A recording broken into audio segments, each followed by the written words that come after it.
Hi, I'm Talissa. And I'm Rachael, and this is Transatlantic Crime, a true crime podcast that covers stories from each side of the pond. Every week, we will both cover a separate story with a running theme. Disclaimer, this podcast will contain swearing and details that some people may find offensive. If you are of a sensitive disposition, listener discretion is advised. Welcome to Transatlantic Crime. So close.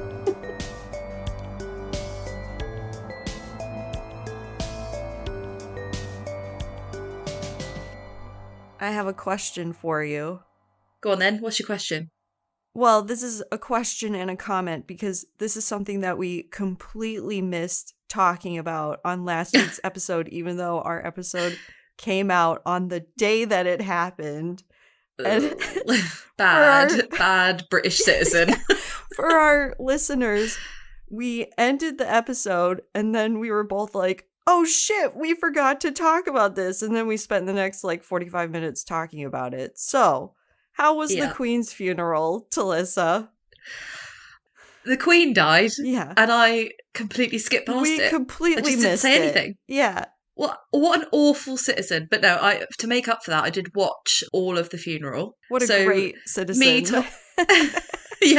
Me, Tom and Carly were all sat on the sofa watching it, and it started at 11 and it didn't finish until 1 or 2, I don't think.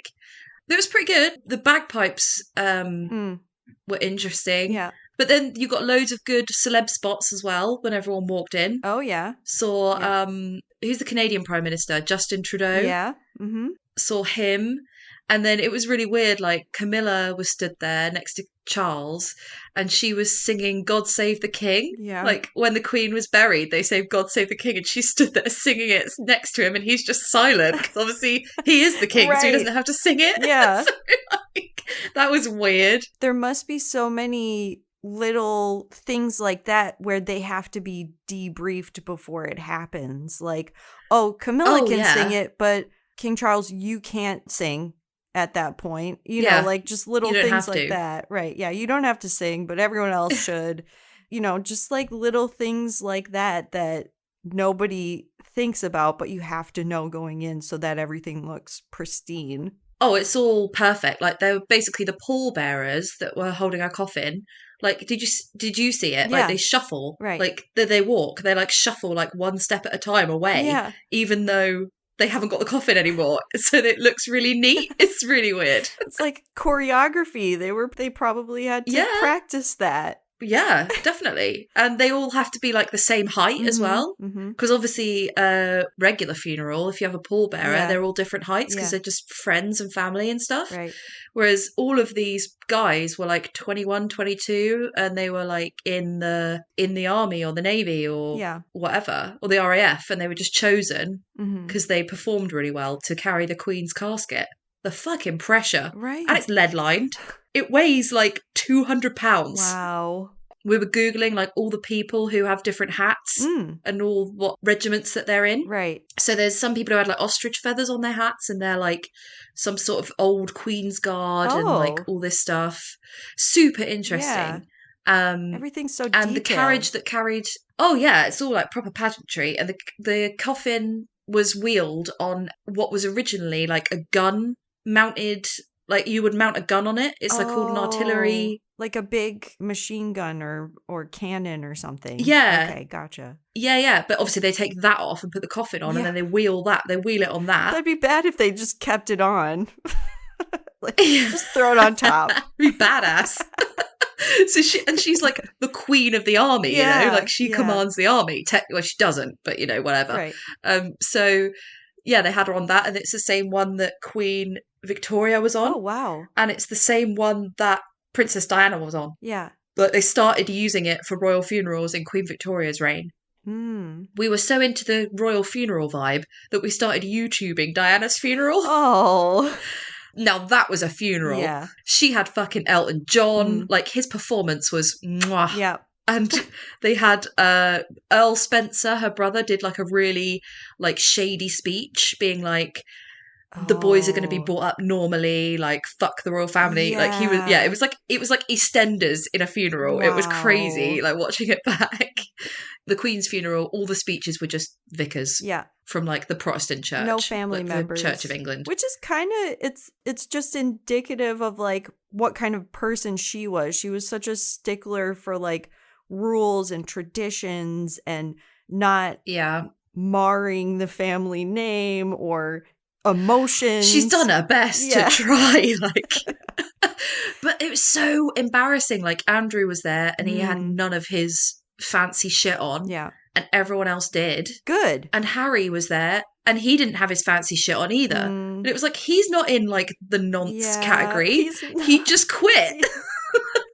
He quit. He wasn't forced to quit. Right. He's just trying to live a normal, happy family life. And you're kind of punishing him for that, which is sad. Yeah, it was weird seeing those two without all their fancy gold shit on. Oh, we were also laughing because there was like a choir boys that sang. It was beautiful, like the choir and stuff. And then there was this close up of one kid, and there was a red lamp that was right in front of his face. Oh. And we were like, imagine if you were his mum, and you were like, oh, it's my boy's moment. Yeah. Wait there, and there's like lamp in front of the face. Like here's my we were solo. wetting ourselves at that. Yeah. They're like, wait, get the video camera. No. That'll be a framed picture in their house of just a light bulb in front of him. We were wetting ourselves at that, yeah. And then Charlotte, so the Williams kids, Charlotte and George, Louis wasn't allowed at the funeral, which is fucking hilarious. Yeah. Because he's like 4, and he's famous for like slapping Kate in the face, making faces. Like at the Queen's 70th, he was like pulling his fingers at the side of his lips and like pulling his mouth out and sticking his tongue out. So you know that face Bart Simpson does? Yeah. Louis was doing that on the balcony on the Queen's like 70th. So he was banned from the funeral. I think that's why you need to have kids at funerals, because you need to have that lightness that he's going to do something mental. Yeah. It's just like, it's fine. Let the kids be kids and let them go through this funeral. Like, let them experience a funeral. And I'm just going on a little rant here, but like, yeah, that's kind of sad. Yeah, but George and Charlotte like sat, and George is 9 and Charlotte's 7, and they sat there for like 2 hours perfectly, which is astounding, really. Yeah. It just goes to show that George is set for a life of standing around. Right. Well, just like his dad. Being quiet. And looking into the distance. Right. Like, they also did like a little lip reading where Charlotte, the little girl, is stood next to George, and as the coffin goes past, she goes, "You need to bow." Aww. And it's so cute. Like, she's like telling him what to do. Oh. I think he probably knew that anyway. Yeah. But, you know, little girls are like, I know what to do. Yeah. You need to do this. Yeah. Hey, brother, remember to do this. Yeah. Really funny, though. Like, one of our friends' mums was meant to visit them, and they were like, I can't make it. I'm just too upset about the Queen. Oh. And we were like, what the fuck? Yeah. I mean, some people were really affected by it, right? I think it's just a kick in the bollocks when we've had a bit of a shitter, right? Basically. Yeah. I think it's like, oh, for fuck's sake, something else is changing. Mm-hmm. Someone was saying, we've got a bloody male prime minister and now we've got a fucking male queen. Like, what is going on?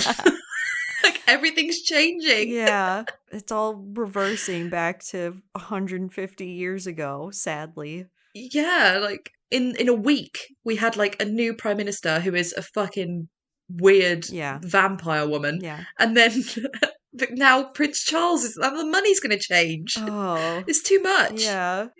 Alessandra, our mutual friend, was like, will you please save me a £5 note? I was like, yeah. They're going to be around for a while. We don't just burn them all. They have to phase in. Right. It's like quarters. Like, we have all different quarters. It's not like we just got rid of. Oh, do they have the president on? No, the quarters are different states. Like, I think about maybe 20 years ago, they started printing quarters that were from each state, like had a picture from each state. But there's still quarters from before that time that just had the standard whatever was on a regular quarter. That's exciting. I'm going to look at see if I've got any American money left. Oh, yeah. You should check. You're like, that's not exciting, but whatever. There was a time where, like, they were releasing them over the years. So some people were collecting one from each state, and it was kind of like Pokemon cards. It was like, oh, I got Hawaii. I'm a fucking geek. I love that idea. I think it's really cool. Which reminds me, actually, I watched a thing the other day about slot machines. Okay. And I can't remember the name of the guy, but it was like Tom was watching it weirdly, like a typical YouTube documentary about this guy, and he had different mechanical things that he would put in the slot machines, and it would like instantly give you the jackpot. Whoa. Yeah, you can get like this, it's like a little fork thing, and that was on the old fashioned ones. And then they made new ones that had like infrared light in, and then you had to get like a little mini mirror and put that in and fuck the light up, and then that gave you the jackpot. Oh. And like every time the slot machines invented a new system, he would break it. It was so fun. And then we were inspired by that, and then we watched Casino, if you've ever seen that film. Nice. Yeah, classic. Yeah, it's a good film, right? That's a true crime story. Maybe we should do an episode soon. Movies based on true crime. Mob stuff. Or Mob. You know I love the Mob. Do you have any true crime news or recommendations that you've had this week? I have been asked by about 6 people, are you going to watch the Jeffrey Dahmer thing on Netflix? Yep. You know, they've got like a drama. Yes. I also keep calling it like a drama. Drama.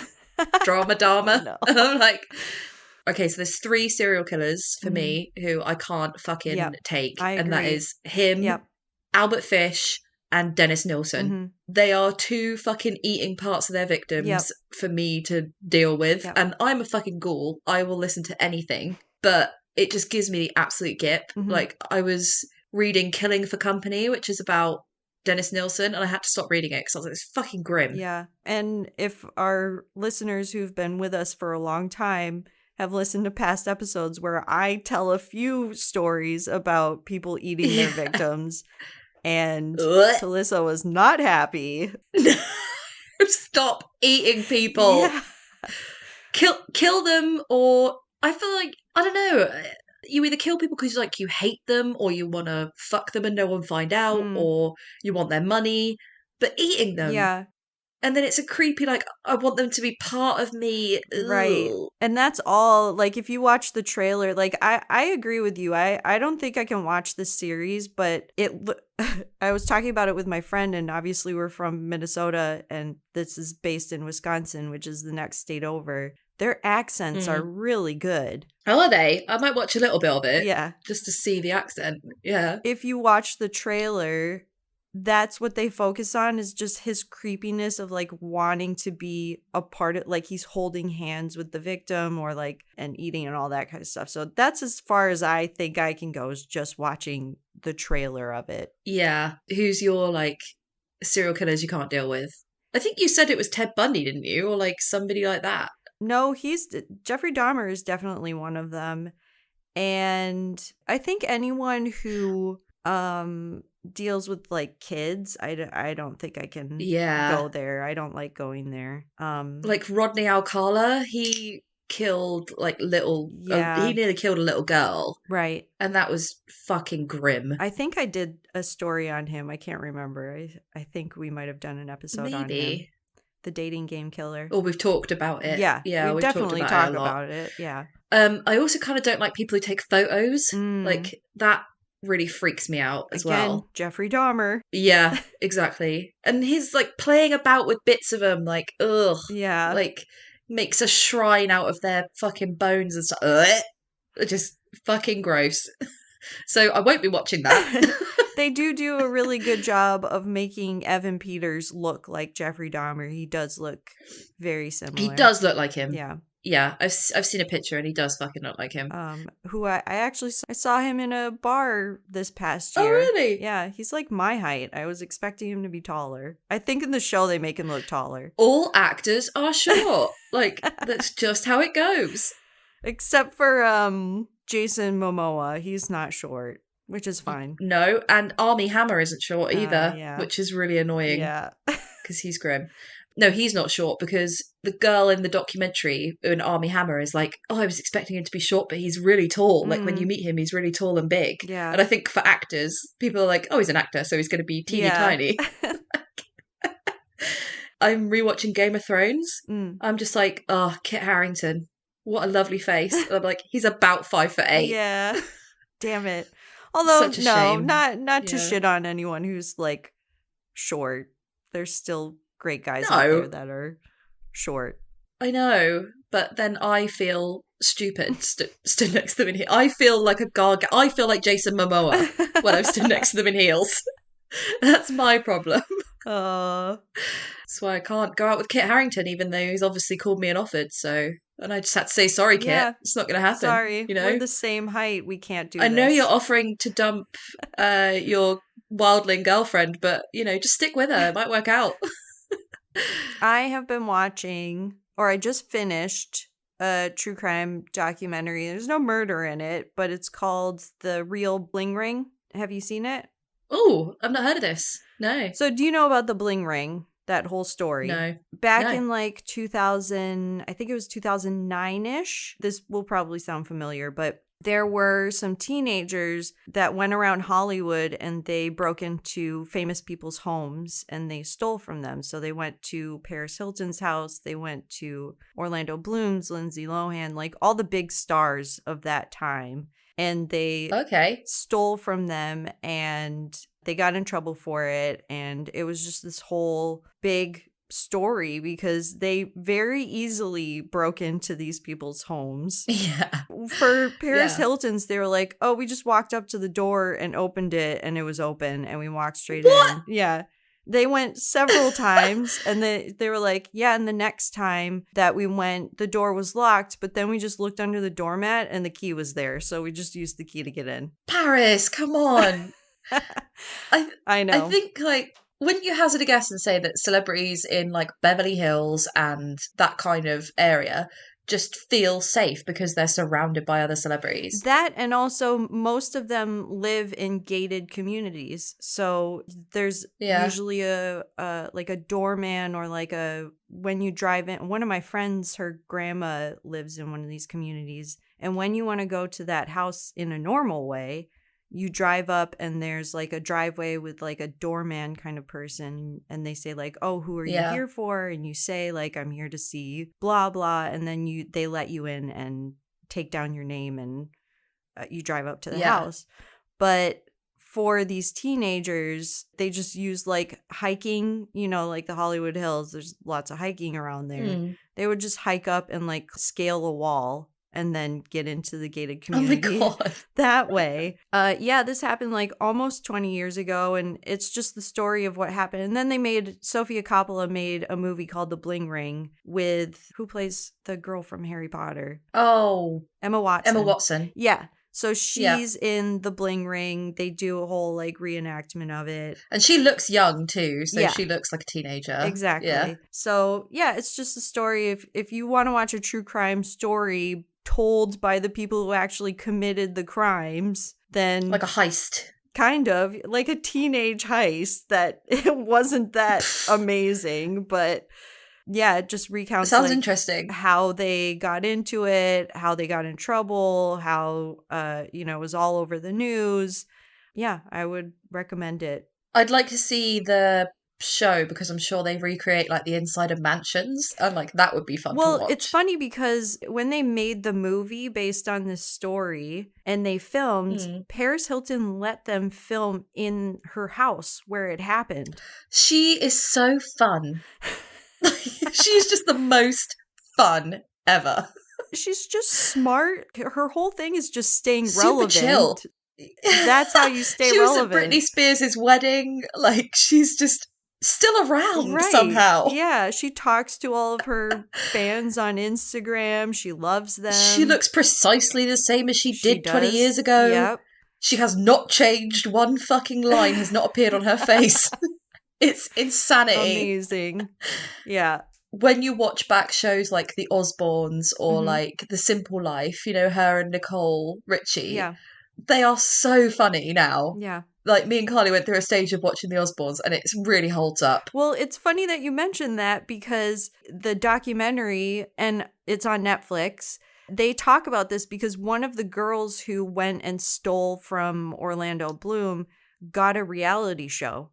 And she was filming that reality. It's called Pretty Wild. It was one of the first reality shows It was like when the Kardashians started, and so it was in the same kind of vein as it, and they were filming when this girl got arrested. Oh my God. Yeah. So she was kind of like a mini celebrity when she was doing it. She was, and that's what some of this documentary is about like what society was like at that time and how they created celebrities out of people who did nothing, or like people like Paris Hilton. Or exactly. So she was in that sphere of it. Yeah, God, that's crazy.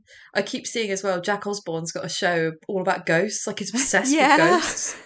Have you seen that? Yeah, didn't he talked about UFOs as well, maybe, I think? Yeah, right? He's obsessed with the paranormal. Like, he's got loads of shows about it and stuff. I kind of want to watch it, but I just love him and Kelly together. I just love, like, their family dynamic rather than them on their own. Right. Because I feel like they're super Hollywood. Like, him and Kelly are like, they grew up on fucking Sunset Boulevard, like going out with fake IDs and stuff. Yeah.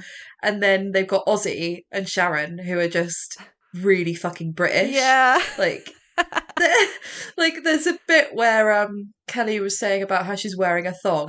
I remember that. Sharon's like, "You're gonna get a fucking yeast infection." Yeah. And she's like, "I don't have a yeast infection." She goes, "Well, you're fucking gonna." I was like, it's so British. It is. I love that too. Yeah, it's so funny. That's it. That for true crime, like I've also been revisiting Criminal. I wanted some really nice, soothing voice, but not boring. Yeah. Phoebe Judge was so good. I went back to Phoebe Judge, and she was saying all about one really interesting one was they were talking about alligators. Okay. How they found an arm in like a swamp in Florida. Ooh. And then they have to get divers to go in and search for the rest of the body.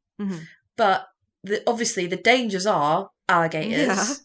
And it was super interesting. They were saying that if there's a body around, like usually alligators will ignore you, but if there's a rotting body, they see that as a food source. So if you go in and try and collect that body, they think you're trying to steal their food. Oh. So they'll attack you for that. Wow. They won't just attack you like for a laugh. Yeah. They attack you because they think you're getting into their food. Wow. So they have I was like, how the fuck do you protect yourself against an alligator? And in true American style, they were like, somebody stands on the top of a van with an AK-47 pointed in the water. That's so Florida. It is. Yeah, and they were saying like, because it's really misty water, they can't see an alligator coming for you, but they can see their tails and their back, their spinal things on their back make like a trail through the water. Yeah. So they have to look for that. Right. They have to look for little air bubbles, and they have to look for the water being disturbed. Shit. And apparently the guy who dives for the body parts was saying you can't see anything. You just have, because the mud gets disturbed and then you can't see anything, so you just have to trust somebody on the van is going to shoot a fucking alligator if it comes for you. And that's giving me anxiety like right now. Like I'm scared that an alligator is going to jump out at me right now. I know, they're petrifying. And then it was saying that he puts his hands in the water and he just has to search for something under the water, and he's like, it could be a log, it could be a corpse, it could be an alligator. Yeah. I'm just searching for it. It sounds very similar to the amazing Criminal episode where they go to the La Brea tar pits. Yeah, the tar pits, and this guy has to search for evidence, and he's just like, that's absurd in front of me. Well, no, you're in tar. Yeah. That's insane. At least there were no alligators there. We went to the La Brea tar pits. We did. And if you wanted to chuck a weapon away, you would throw it in that fucking tar pit. Yeah. Never seen again. It's never coming out. No. No. That's gone. I mean, a body might take a while to sink, but a weapon you could probably get rid of. Yeah. Any kind of, well, we won't give people advice on how to get rid of evidence. Like we're the experts. In LA. Yeah. But yeah, that sounds like a similar episode. I'll definitely have a listen to that. And I'm still chugging along with American Scandal, another amazing voice to listen to. Phoebe Judge and Lindsey Graham both have amazing voices. It's like drinking a cup of mocha. That's how it's like, it's listening lovely to their voices. Yeah, and I don't know if my voice is annoying or not. Right. Like, I don't think it's too vocal. I don't think I have vocal fry, and I don't think I'm too shrill. I think my laugh can probably get a bit shrill, but for the most part, I think my voice is okay to listen to. If but you were I'm Talissa, this podcast would have ended a long time ago because I am so sensitive to sound that if I was editing your voice and my voice and I was like, I don't like the sound of your voice, then I would have stopped it noise. A long time ago.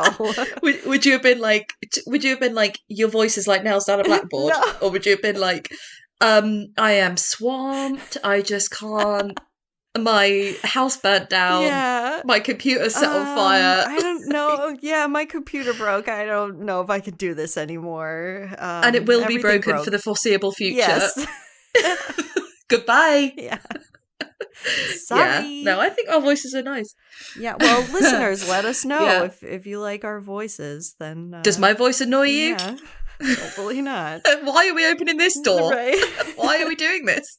I don't want to know. Give us compliments. That's what we're asking for. Do you love me? Write in. All right. We've been That's talking. All I'm appealing for. We've been talking for half an hour now. I think we should get into our theme this week, part 2. I'm so excited because you know how I love these stories. Yes. Sure. Okay. So our theme this week and last week is cold cases that have been recently solved. This is one of your favorite themes because justice has been served. It's so satisfying. Yeah. It's so satisfying. See an old man. It's always an old man. To see an old man peeled out of his chair and put in prison at 74. You'll find out about this guy. We'll find out. All right. So my story is about Sophie Sergie. This is a story that takes place in Alaska. So Sophie Sergie was born in 1973 in Pitkas Point, a territory in Alaska that sits along the Yukon River. It is a super rural place. The last census in 2020 had a population of 130 people. What the fuck? Mm-hmm.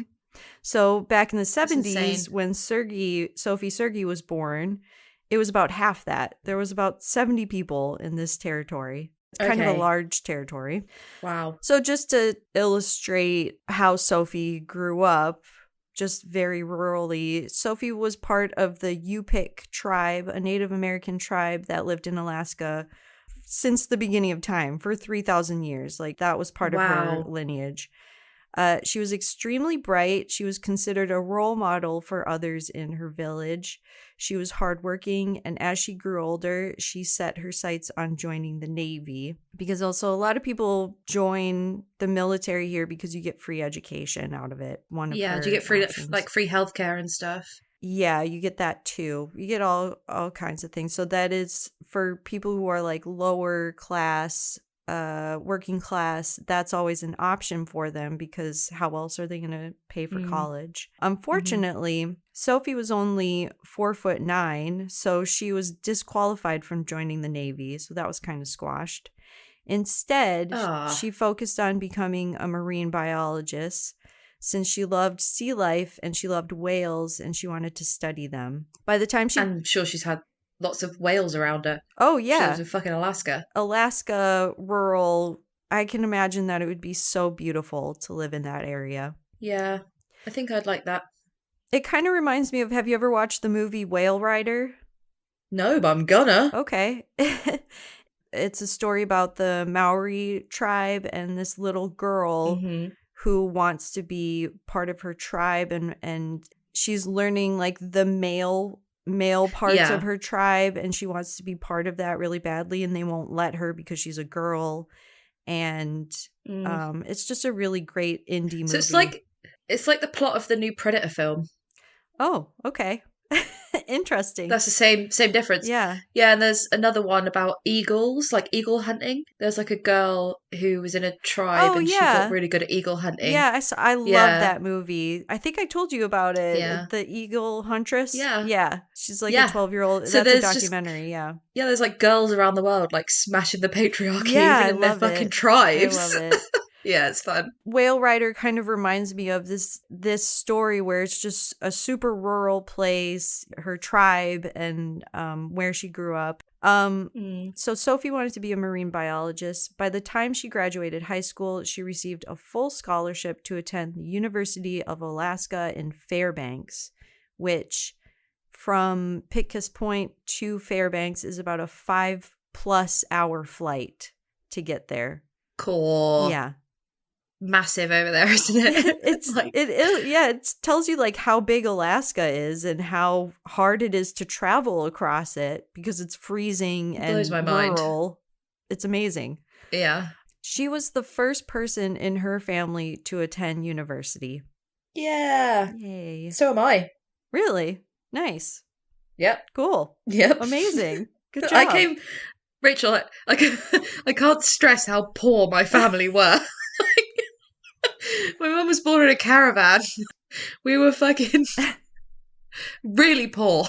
I've been a social climber. You have. Look where you are now. It's amazing. I love it. Yep. Thanks, mate. So Sophie, she may have found it pretty hard to acclimate in life in Fairbanks when she moved there in 1990 to start university. It was a complete culture shock from the small rural area that she grew up in. Obviously, I can't imagine. You grow up around 70 people. Right. Like, imagine how many different, like, nationalities she would meet. Yeah. And just people from different places, like, for a start. People from different places, even technology, like computers and cars and things like that. Just even ideas. Right. Yeah, like phones. Like, I remember when I first went to university. Not even when I first went to university. When I moved to London, that was the first time I had ever hung out with a Muslim person. Mm-hmm. Before that, never. Yeah. There's like 4 black people in Andover, and I think I could name all of them. One of them was my cousin.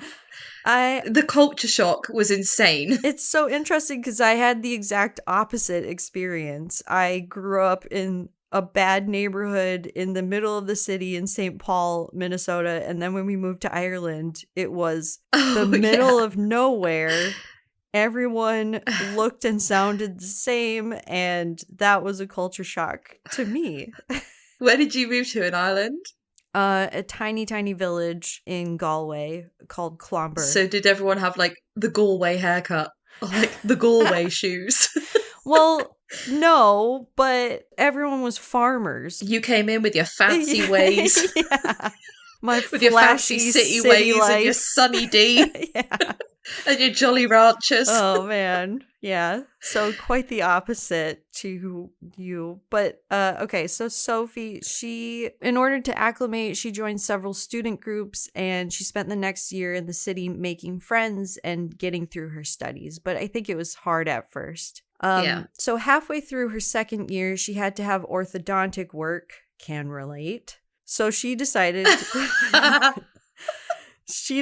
I think you can relate too, she decided to take a break from school. I think she had to have jaw surgery. Oh my God, yeah. I had jaw surgery and I swear to God, I tell my friends, I mention it to my friends about once a year and they go, oh my God, you've never told me that. And I'm like, I have. I really, really have mentioned it. Right. I remember. Thanks, Rach. So... yeah, she had to have orthodontic work, so she decided to take a break from school. She also had to pay for it, and also I can relate. It's an expensive thing to pay for. I'm still paying for it. It's a full-time job, right? Paying for that. Pretty much, yeah. So she took a break from school, and she returned home to Pitcairn Point, where she worked as a teaching assistant to help pay for her surgery. However... she would return to Fairbanks every few weeks or, every once in a while because that's where her orthodontic appointments were. And she also wanted to keep her friendships continuing. And so she would return every couple of weeks or every couple of months just to keep those things going. She seems like she's willing to work hard. Yeah, for what she wants. So hardworking. And there's pictures of her. She's always smiling. She just seems like a really lovely, amazing person and hardworking and just that. Yeah, she's really going for life. She's the first person to go to university. Yeah. She's coming back. She's a teaching assistant. She's really trying hard. So, in April of 1993, Sophie was spending the weekend doing just that. She had taken a flight from Pitcairn Point back to Fairbanks, where she would stay with her friend Shirley in the Bartlett Hall student dorm rooms. And this is where she would normally stay with her friend Shirley when she would come back, because she wanted to save money, so she would just stay with a friend. Mm. Shirley lived on the second floor of the building, which was a woman's only floor. Sophie's orthodontic appointment was on the Monday, so she flew in on the Saturday. So the two spent that Saturday night hanging out around campus and catching up with each other, and they saw other friends. The second night, Sunday, April 25th, 1993, Shirley wanted to spend time with her boyfriend, so Sophie went out with a group of friends. Sophie returned to Shirley's dorm room around midnight, where she, Shirley, and Shirley's boyfriend Noah had some food together. He ordered pizza for everyone. Oh. Sophie asked Shirley where was a good spot to go have a cigarette, and it was below freezing that night. Again, this is Alaska, and even though it's April, it was freezing that night. So Shirley told Sophie that rather than going outside, Sophie should go smoke in this little room. It was like a tub room, which was a room off of the bathroom, like the main girls' bathroom on that floor. Okay. She told her to go smoke in there because it had good ventilation and she probably wouldn't get in trouble. So is that just like the girls' bathroom would be like a shower room, Yeah. and then that's the room with the bathtub in? Yeah. Okay. Yeah. When Sophie went to smoke, Shirley and Noah had plans to go back to Noah's dorm room where they were going to spend the night, and that was in another building. They left around 1:30 a.m. As they left, Shirley left a note on her door, and she left the door unlocked for Sophie. The note said that she had gone and that she'd be back in the morning. When Shirley... This is so cute and relatable. I know. I stay with friends and they would be like, I'm going to stay with my boyfriend and you can have my room. Yeah. Like, you know, just people being nice. Right. I remember doing that when I was at uni, and I had a friend come stay, and my friend had gone home for the weekend. And she was like, oh, your friend could just stay in my room. And I would do that all the time when I lived in London. Right. So. Yeah. Yeah, you're like, sure, someone can have my bed. I don't care. Right. Like, it's just really free and easy because you're drunk and young. And you're 19 and everyone's friends and everyone's friendly and everyone's sharing welcome. Things, and that's just how it was. You don't go to bed at 9 p.m. anymore. Yeah. So when Shirley returned in the morning, she was somewhat annoyed to find that the door was still unlocked. The note that she had left was still out, the TV and lights were still on, and the bed was still made, as if nobody had come back that night. So she was a little annoyed. So she was like, where's Sophie? She went through the bathroom shower stalls and she called out Sophie's name.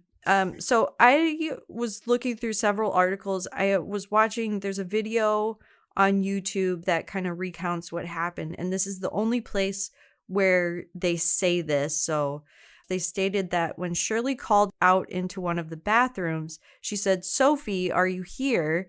And somebody responded, yeah, I'm here. Oh, that's creepy. Yeah. So it could have just been somebody else that misheard her and was just like, yeah, I'm here.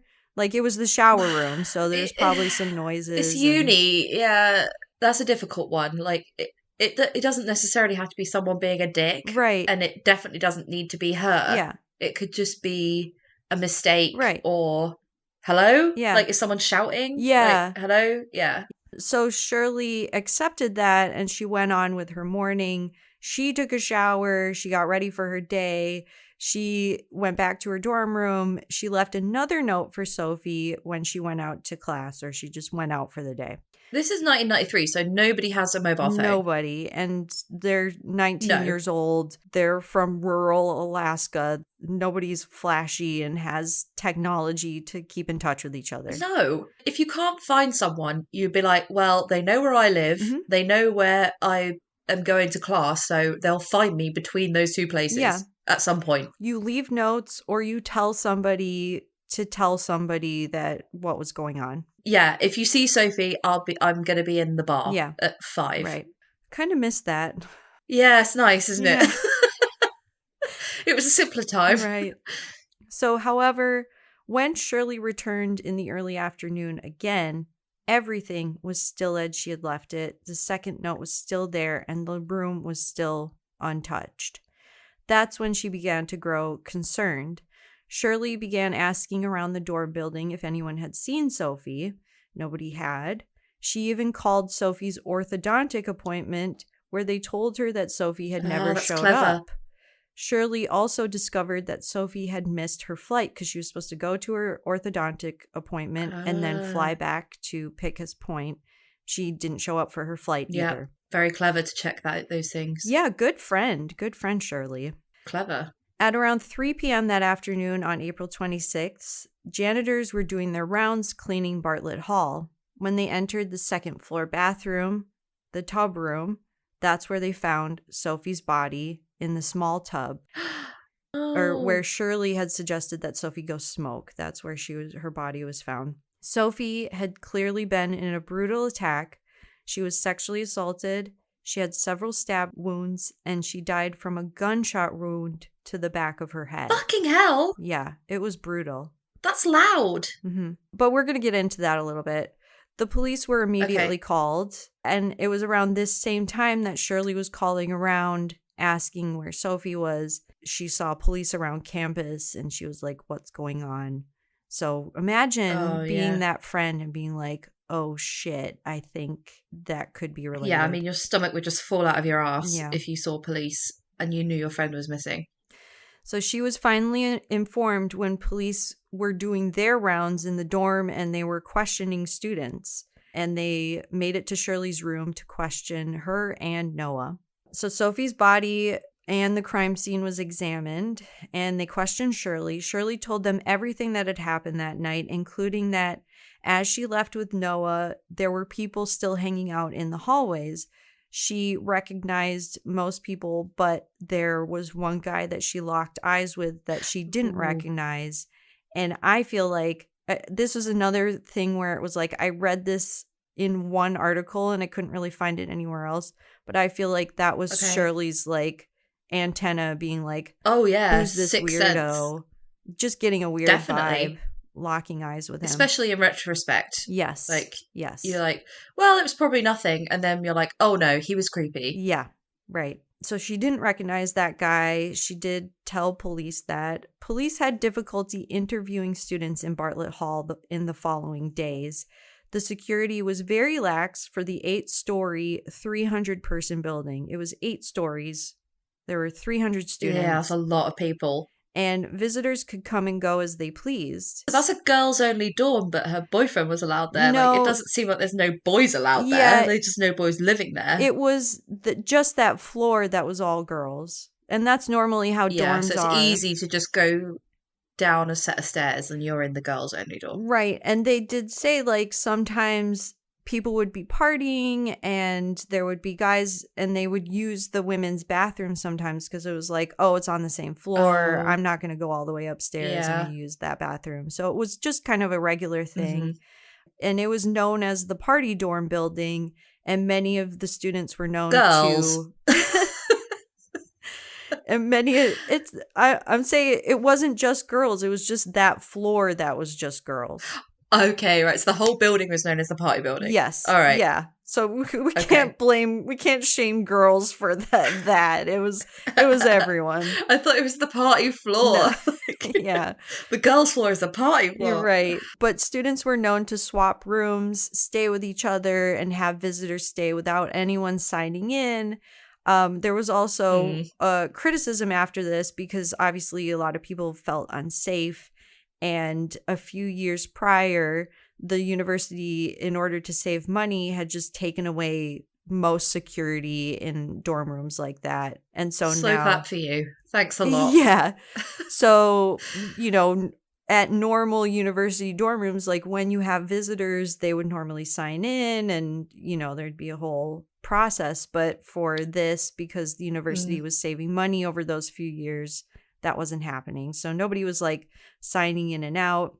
It was just kind of chaos for the police to gather everyone and get and interview everyone.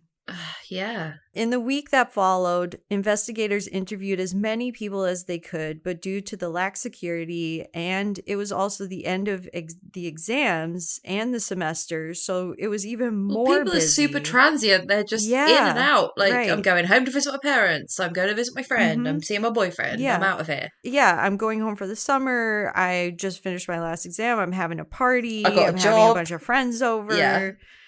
All of that. Yeah. So Chaos. They could not get everyone, and they missed out on a lot of potential interviews that could have held important information for the investigation. So that was one big point that led to them not really getting anywhere. Mm-hmm. The other point was they did have DNA. There was a lot of DNA that was left behind, both on Sophie's body and around the crime scene.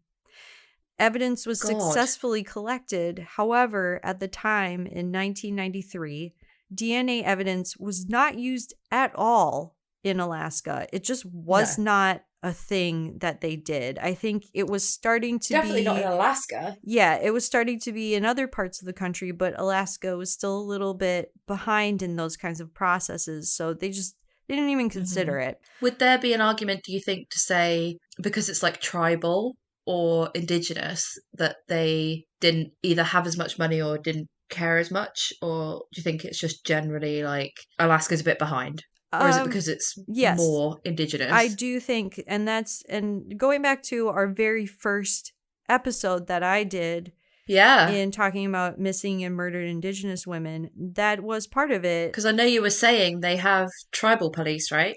Yeah, that wasn't really relevant because it happened in Fairbanks. So, but just the fact that her family did live 5+ flight hours away. So it's not like they could keep on top of the police and keep bothering them or show their faces very much. So that was an element of like just a little bit left behind in this. So due to both the difficulty of interviewing witnesses or potential suspects and the difficulty in matching evidence to anyone in the area, investigators were left with dead ends and no leads for the next several years. Investigators routinely returned to the case over the next decade. So they went back to it in the late 1990s. As DNA procedures advanced, they tested her evidence around that time, but nothing came up. And then again, in the 2000s, they came back to it. Police also, there's this article that I read that was written at that time, and it was like, oh, there's this new thing called the internet, and police are using it. Police are using the internet to solve crimes. Police used a new thing called the internet in the early 2000s to seek any information from the public. So it seemed like they were doing their due diligence of returning to the case and doing as much as they could with what tools that they had at the time. She's still a young girl that's been brutally murdered in a university town where there's lots of young girls that could potentially be brutally murdered. Like, you don't want a fucking predator of young girls in a university town. That's just a recipe for multiple disasters. So it seems like something that they'd want to nip in the bud if that guy is still out there. Yeah, they also... He could be responsible for loads of other crimes. Exactly. And they also did say, like, the university had gotten really bad press from this. So the police were probably getting pressure from the university, from the family, from everyone involved. However, nothing came up over those years, the 90s and the early 2000s. Sophie's family were left without answers for almost 30 years. Fucking hell. Yeah. I can't wait to get this motherfucker nailed. I'm excited already. In 2018, there was a break. A new investigator, Randy McFerrin, had taken over Sophie's case, and he had heard about the groundbreaking technology called genetic genealogy that solved the Golden State Killer case. Yes, Michelle McNamara. Yes, Paul Holes. Yes, Paul Holes. And what do you know? It proved successful, and the pool of suspects the police had was narrowed way down to a match. A woman had sent in her DNA, or, she had done the whole genealogy thing. Oh my God, everyone do it now. And it was her nephew. You fucker. Mm-hmm. Yeah. the pool of suspects was narrowed way down to a match of a man called Stephen H. Downs. So a little bit about Downs. At the time, he lived in the Bartlett building, the same building as Shirley. I thought he would live there. Mm-hmm. He actually lived with another man who was a security guy, and that guy had been let go. And there's a little bit so during this investigation, there were other men that could have been suspects, but because of the genetic genealogy, it was just like, no, it's clearly this guy. Downs, at the time in 2018, he was living all the furthest away from Alaska that you could be, on the other side of the country in Maine, which is just completely, if you went across from Alaska. Yeah, New York, right? Yeah, it's above New York.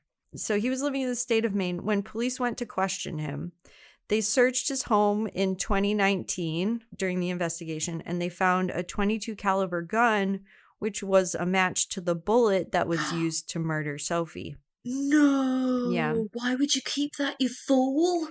It sounds like a lot of people in Alaska at that time, and even Maine, it's rural. Like, everyone has hunting gear. There's an article of, I think it was a friend or an ex-girlfriend of Stephen Downs, where she was like, I have this picture of him holding this big hunting knife, and I only remember that because I have a picture of it, and I took a picture of him holding that.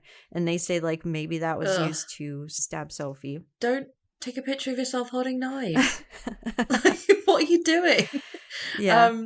He was a hunter. He was known to hunting, to be a hunter, and one of the witnesses. So it's not weird for him to have that stuff. Exactly. Like, and you don't really get rid of those things either when you are a hunter. You keep those things for a long time. That is true, but I think the way I was thinking of it was Israel Keyes, who obviously, I'm obsessed with. Yeah. He said that when he murdered the Curriers, he had to use a gun on Bill Currier, and that annoyed him because then he knew he had to get rid of that gun. Right. Even before DNA, it's like an age-old technique to match a bullet, like the ballistics, to match a bullet to a gun is way older than DNA. It's like fingerprint technology. So I know this guy is probably not like a fucking serial killing genius. He's probably just a teenage asshole who killed someone. But that gun is always going to be connected to that murder, you know? Right, exactly. And I mean, it could have just been that he had a different gun, but it was the same caliber. Maybe. But I guess he just thought, I'm not going to get caught, so what do I care? That too. Which is typical thinking for over 20 years. So why would he think that having this gun would implicate him? So state troopers brought him in for questioning, and he denied killing Sophie, saying that he had been in his girlfriend's room for most of the evening when Sophie had been killed. Police had, at the time in 1993, also questioned him, and he had said almost exactly the same thing, that he was partying with his girlfriend and his friends. And this is the most important point. He said he had never met Sophie and he had never set foot on the second floor. You're an idiot. Yeah. When they interviewed him again in 2019, he had suggested that maybe there were soldiers from a nearby fort who were probably responsible because they often hung out around the building. So I feel like he had just spent time mulling it over. Did they steal your DNA or? Right. Yeah. But he had spent time mulling over, what will I tell the police if they ever came to my door? And it is true. I mean, there was a military base in Alaska. There is a military base in Alaska.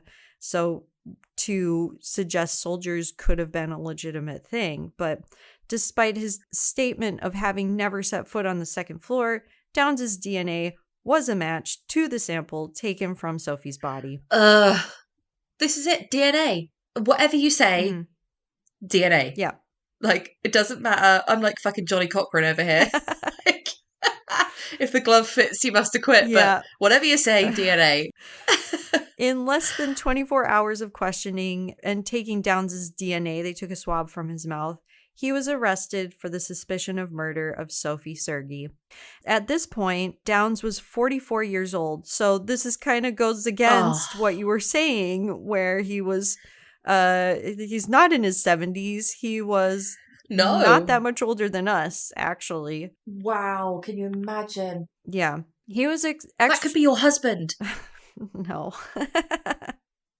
No, but I'm saying, like, someone our age could go out with a 44-year-old, right? And then the police knock at your door and be like, arresting him for a girl he murdered in college. Imagine. So yeah, he was 44 years old. He was extradited to Alaska for the hearing, which was set to begin in April 2020, but obviously due to the pandemic, it was postponed. The trial happened on February 9th, 2022, where jurors heard from people who were at the dorm on the night of the crime. They heard from forensic experts and from law enforcement. And just to go back to what you said, like about the gunshot wounds and stuff like that, and hearing that would have been a loud noise. But because it was known as a party dorm, there was so much noise going on. And that's what some of the witnesses who they brought to court said. It was like, it was a loud night. People were partying. Yeah. There were sounds and people heard things, but nobody really thought much of it. Jury deliberated for 20 hours over 4 days, and they found Stephen Downs guilty of sexual assault in the first degree and guilty of murder in the first degree. What the fuck? Yeah. The sentencing is actually on the day that this episode comes out. No! Yes. That's incredible. Yeah. He hasn't received his punishment.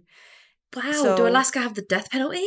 Do you reckon it's on the table? Well, he still could possibly appeal as well, because his defense has always said, like, there could have been other people that have done this. There's other people implicated. Dude, his best defense would have been, yep, we had consensual sex and then I walked away and I don't know what happened after that. And that would have been the perfect defense. Yeah, and that is... not perfect, but... right. You know. That is what the defense eventually sat with, which was like, I had sex with her, but then I had nothing to do with it, and that's why my DNA is there. It was a one-night stand. I left her after that. She must have been murdered after that. Yeah. Why lie that you never stepped foot on the second floor? Exactly. Clearly. He's already fucked that defense. If he was a clever man, he would have imagined that defense before anything even came to his door. Exactly. So yeah, the death penalty is not in Alaska, so he might not be on it. But as you're listening to this, I wouldn't have thought that, you know. It's because of from what I'm seeing right now, and I could be wrong on this, but it looks like because of Alaska being such a large indigenous populated state that they don't want to give the death penalty. Racial disparity basically is what led to the ban of the death penalty in Alaska. Yeah, that makes perfect sense. So yes, I am telling listeners and us, this is a reminder for us on Monday or whenever you're listening to this, to go and see it. The sentencing is decided on September 26th and 27th, 2022. So that's this week. So go find out. Okay, well, I'm going for life without. I hope he gets life without. Fuck that guy. Yeah, and I would very strongly think that he's going to appeal whatever sentence he gets. Yeah, but DNA. Just you did it. There's no getting out of it. Like, unless and this reminds me, unless the prosecution did a Brady violation, as in didn't give across evidence that they should have given, or they fucked up the prosecution, then you just bang to rights. Yeah.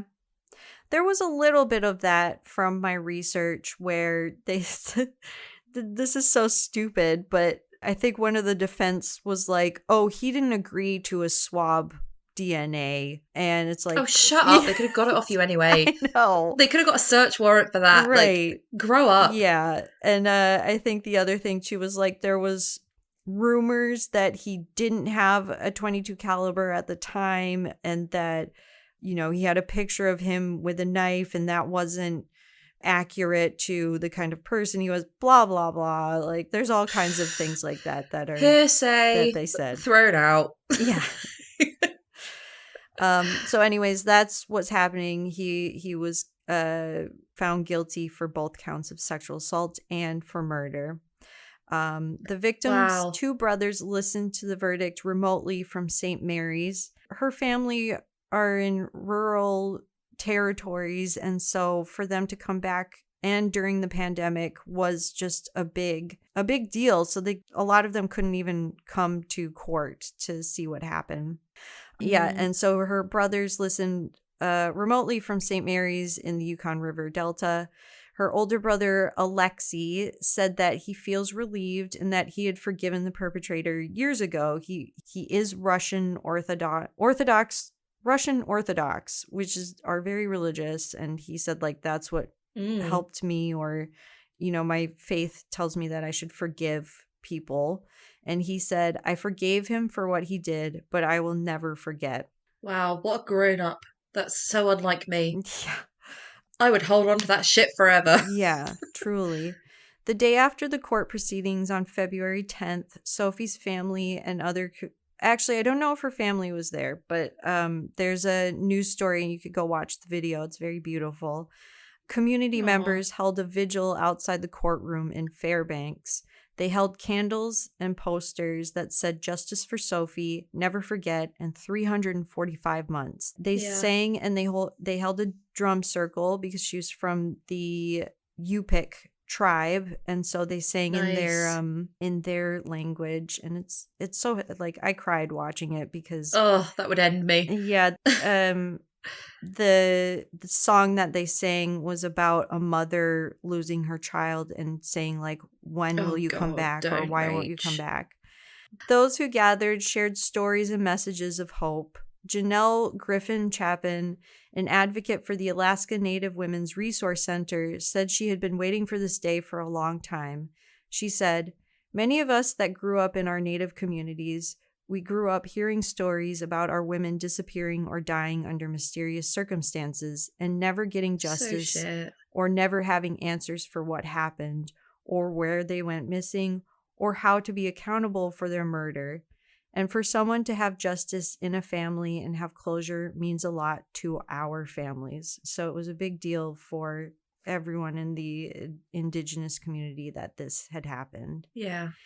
That is the story of Sophie Sergie, and I encourage everyone to go follow along with the sentencing this week or whenever you're listening. Yes. That was incredible. What a great story. Yeah. Well done. Very sad. It is a sad story, and it's so sad to... Yeah, it's shit, but it's so solvable. Right, exactly. I'm glad that it was solved. She was sexually assaulted. That was a really brutal murder. Like, you have to think, was that the only murder he did? Doesn't sound like a one-off, does it? It really doesn't. At all. It's kind of brazen. He shot her in a dorm. Yeah. So he must be a bit fucking unhinged. And that he doesn't care if someone hears a gunshot. I need to know if he has done other stuff. Yeah. That's what I really want to know. 44 years old. I'm sure that now there's time and space for him to confess or for him to be matched to anything else. How old was he then at the time then? So he must have been young. Around the same age. If he was living in the dorm, that means that he was around the same age. So between 18 and 22. Okay, that is your starter murder. Mm-hmm. You've done other stuff. Yeah. I was going to say at 44, like his murder spree isn't even over yet, really. Oh, actually, I did read an article about how he became a nurse in Maine. And in 2016... Oh, that is bad. Yeah. In 2016, he had a couple of complaints against him from other nurses who had said that he had said inappropriate things to them. Oh, God. So look into it. People, like, let's look into this guy. Oh, let's get other people. Like, there's got to be other families that can get some justice from this, like 100%. Yeah, definitely. Ugh. Scum. Mm-hmm. Scum. Yeah. Watch this space. Crazy. Thanks for listening this week, everyone. Oh my God, I need a wind down. Yeah. Well, speaking that of, was tense. Next week we are just going to have a little true crime chat. I feel like we spend so much time at the beginning of our episodes talking about what we love to watch and listen to. Yeah. And if any listeners want to ask us any questions or go for talk about what they've been watching or listening to, we would love to hear it. Yeah, we will also be following this case and we'll try and give an update there as well. Definitely. And the next week's episode, we're going to cover a bit of Adnan Syed. Yes. Because he has been released. Yes, big news. From prison, which is incredible. Yep. Massive. And he got released from prison on the day that the Queen died. So I missed the news. And then the next day I was like, holy what now? Yeah. So yeah, I'm going to dig into that and let you know the ins and outs of why he was released. Which is, I mean... did you listen to Serial when it first came out? I was going to say, that is the podcast that I think got everyone into podcasts. Seminal, right? Yes. It was a seminal podcast, but it was the original. It was the OG true crime podcast. It really was. It has to be said. Yeah, let's save this conversation for next time. Yes, let's. Okay. Well, thanks everybody for listening, and rate us and review us, and we love you, and bye. Bye. Tell us what you think. Bye. Love ya. Okay, bye. Thanks for listening to Transatlantic Crime this week. If you liked what you heard, please rate, review, and subscribe. And if you'd like to follow us on social media, you can find us on Twitter at TransatCrimePod, Instagram at Transatlantic Crime, and on Facebook with Transatlantic Crime Podcast. Thanks, bye.